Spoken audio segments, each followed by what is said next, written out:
Hello guys, നമുക്കൊരു cinema കാണാൻ പോയാലോ? നിങ്ങൾ വിചാരിക്കുന്നുണ്ടായിരിക്കും ഇതൊക്കെ ഒരു കണ്ടൻ്റ് ആണോ എന്നല്ലേ. നമ്മളിപ്പോൾ ഒരു ഫാമിലി അല്ലേ. സോ അതുകൊണ്ടാണ് എൻ്റെ കുഞ്ഞു കുഞ്ഞു സന്തോഷങ്ങൾ നിങ്ങളുമായിട്ട് ഞാൻ പങ്കുവെക്കുന്നത്. അതെ, ഞാനും രഞ്ജു ചേട്ടനും വിഷ്ണുവും കൂടിയാണ് ഇന്ന് സിനിമ കാണാൻ പോകുന്നത്. ഞങ്ങളെയൊക്കെ നിങ്ങൾക്കറിയാമെന്നറിയാം, എന്നാലും പുതിയതായിട്ട് ആരെങ്കിലും വന്നിട്ടുണ്ടെങ്കിൽ അവർക്കും കൂടി മനസ്സിലാകട്ടെ എന്നും കരുതി പറഞ്ഞതാണ് കേട്ടോ. കല്യാണത്തിന് മുമ്പ് ഞാൻ ആകെ ഒറ്റ ഫിലിം മാത്രമേ തിയേറ്ററിൽ പോയി കണ്ടിട്ടുള്ളൂ. വാസന്തിയും ലക്ഷ്മിയും പിന്നെ ഞാനും. അന്ന് എനിക്കൊരു 5-6 വയസ്സ് പ്രായമുണ്ടാകും. നമ്മുടെ വീട്ടിലങ്ങനെ തിയേറ്ററിൽ പോയി സിനിമ കാണുന്ന ഒരു പതിവ് ഉണ്ടായിരുന്നില്ല. അതുകൊണ്ട് തന്നെ ഞാൻ അതിനെക്കുറിച്ചൊന്നും ചിന്തിക്കാറേയില്ലായിരുന്നു. പക്ഷെ കല്യാണം കഴിഞ്ഞപ്പോൾ എനിക്ക് നല്ല ബെസ്റ്റ് കമ്പാനീനെ കിട്ടി. ഇറങ്ങുന്ന ഒട്ടുമിക്ക സിനിമകളും പോയി കാണുന്നൊരു പതിവ് ഞങ്ങൾക്കുണ്ടായിരുന്നു. പക്ഷേ ഇതൊരു സ്ഥിരം കലാപരിപാടിയാക്കിയാൽ നമ്മുടെ പോക്കറ്റ് കാലിയാകും എന്ന് മനസ്സിലാക്കിയപ്പോൾ ഞങ്ങൾ പതുക്കെ ആമസോണിലേക്കും നെറ്റ്ഫ്ലിക്സിലേക്കുമൊക്കെ ചേക്കേറി. ഓൾമോസ്റ്റ് നിങ്ങളുടെ എല്ലാവരുടെയും സ്റ്റോറി ഇങ്ങനെയൊക്കെ തന്നെ ആയിരിക്കും അല്ലേ. അതൊക്കെ അവിടെ നിൽക്കട്ടെ, ഞാനിന്ന് കുറച്ച് കൂടുതൽ കഥ പറഞ്ഞോ. നമ്മളെന്തായാലും വണ്ടിയൊക്കെ പാർക്ക് ചെയ്ത് സിനിപോളിസ് സിനിമാസിലേക്ക് നടക്കുകയാണ്. ഇന്നിവിടെ ഹാഫ് വർക്കിംഗ് ഡേ അല്ലേ, സോ അതുകൊണ്ട് വലിയ തിരക്കൊന്നും ഉണ്ടാകാൻ ചാൻസ് ഇല്ല. നമ്മൾ ഏത് ഫിലിമാണ് കാണാൻ പോകുന്നതെന്ന് തംബ്നെയിൽ കണ്ട് നിങ്ങൾക്ക് മനസ്സിലായിട്ടുണ്ടാവും. കുറച്ചധികം നാളായി കേട്ടോ ഞങ്ങൾ ഇതുപോലെയൊക്കെ ഒന്ന് ഇറങ്ങിയിട്ട്. സിനിമ ടിക്കറ്റിനും ഇവിടെ ഓഫേഴ്സൊക്കെ ഉണ്ട്. അങ്ങനെയുള്ളപ്പോഴാണ് ഞങ്ങൾ കൂടുതലും ഇറങ്ങാറ്. പിന്നെ ഇതിൻ്റെ ട്രെയിലർ കണ്ടപ്പോൾ ഭയങ്കര ഒരു ആഗ്രഹം ഇത് കാണണമെന്ന്. പിന്നെ ഒന്നും നോക്കിയില്ല, നമ്മളങ്ങ് ഇറങ്ങി.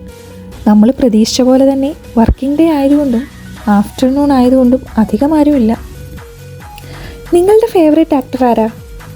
ഞാനങ്ങനെ ആരുടെയും ഫാനൊന്നുമല്ല, പക്ഷേ എനിക്ക് ആസിഫ് അലി അപർണ കോംബോ ഭയങ്കര ഇഷ്ടമാണ്. സൺഡേ ഹോളിഡേ കണ്ട് ഇഷ്ടപ്പെട്ടതാണ്. പിന്നെ കെട്ടിയോളാനായിട്ട് മാലാക കണ്ടപ്പോൾ തൊട്ട് ആസിഫ് അലിയുടെ പേരും ഞാൻ എൻ്റെ ഫേവറേറ്റ് ലിസ്റ്റിലോട്ട് എഴുതി വെച്ചിട്ടുണ്ട്.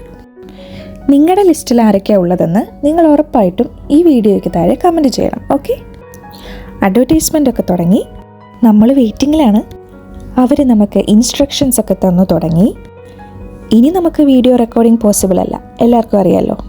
സോ അപ്പോൾ ഞങ്ങൾ പതുക്കെ സിനിമയൊക്കെ കണ്ട് എൻജോയ് ചെയ്ത് വരാം. നിങ്ങൾ വെയിറ്റ് ചെയ്യണേ.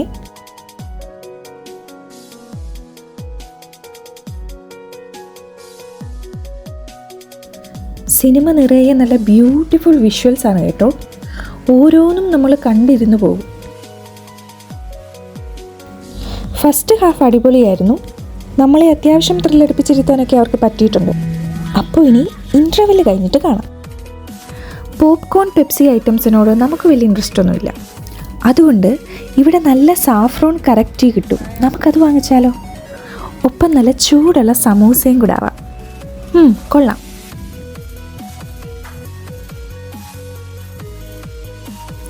ഒരുപാട് ടൈം കളയണ്ട, നമുക്ക് 7 മിനിറ്റേ ഉള്ളൂ സമയം. അതുകൊണ്ട് നമുക്ക് വേഗം പോയി അകത്ത് കയറാം. ഹോ ഭാഗ്യം, തുടങ്ങിയില്ല. അപ്പോൾ ഫ്രണ്ട്സ്, നമ്മുടെ സിനിമ അവസാനിച്ചു. നമ്മൾ പുറത്തിറങ്ങാൻ പോവാണ്. പേഴ്സണലി എനിക്ക് ഭയങ്കര ഇഷ്ടപ്പെട്ടു.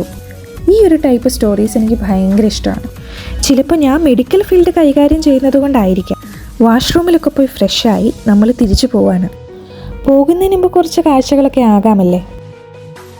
എന്താണെന്നറിയില്ല ഗെയ്സ്, ഒട്ടും തിരക്കില്ലാത്തൊരു ദിവസം.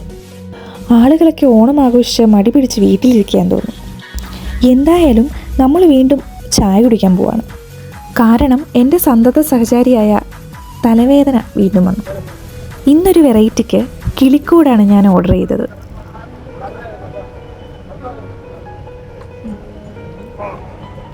തിയേറ്ററിൽ കയറിയ ഈ സൗണ്ട് എല്ലാം കൂടെ കേട്ട് നിങ്ങൾക്കൊരു ചെറിയ ബുദ്ധിമുട്ടുണ്ടാകാറുണ്ടോ തലയ്ക്ക്?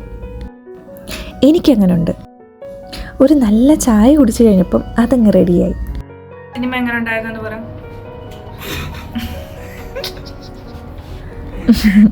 ആർക്കും ക്യാമറ നോക്കി സിനിമ എങ്ങനെ ഉണ്ടായിരുന്നെന്ന് പറയാൻ വലിയ താല്പര്യമില്ല.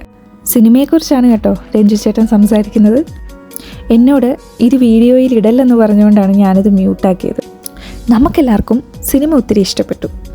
ഫാമിലിയായി പോയിരുന്ന് കാണാൻ പറ്റിയൊരു മൂവിയാണ്. പിന്നെ അതിലെ ആക്ടേഴ്സിനെ കാണുമ്പോൾ തന്നെ നമുക്ക് മനസ്സിലാവും സിനിമയുടെ സ്റ്റാൻഡേർഡ്. എല്ലാവരുടെയും ഔട്ട്സ്റ്റാൻഡിങ് പെർഫോമൻസ് ആയിട്ടാണ് എനിക്ക് തോന്നിയത്. വിഷ്ണുവിൻ്റെ ജോണർ സിനിമ അല്ലാത്തത് കൊണ്ടാണ് ഇങ്ങനെ നിൽക്കുന്നത്. അപ്പം ഞങ്ങൾ പോകുന്നു. എല്ലാവരോടും സ്നേഹം മാത്രം. ലൈക്ക് ചെയ്യുക, ഉറപ്പായിട്ടും കമൻറ്റ് ചെയ്യുക. ബൈ.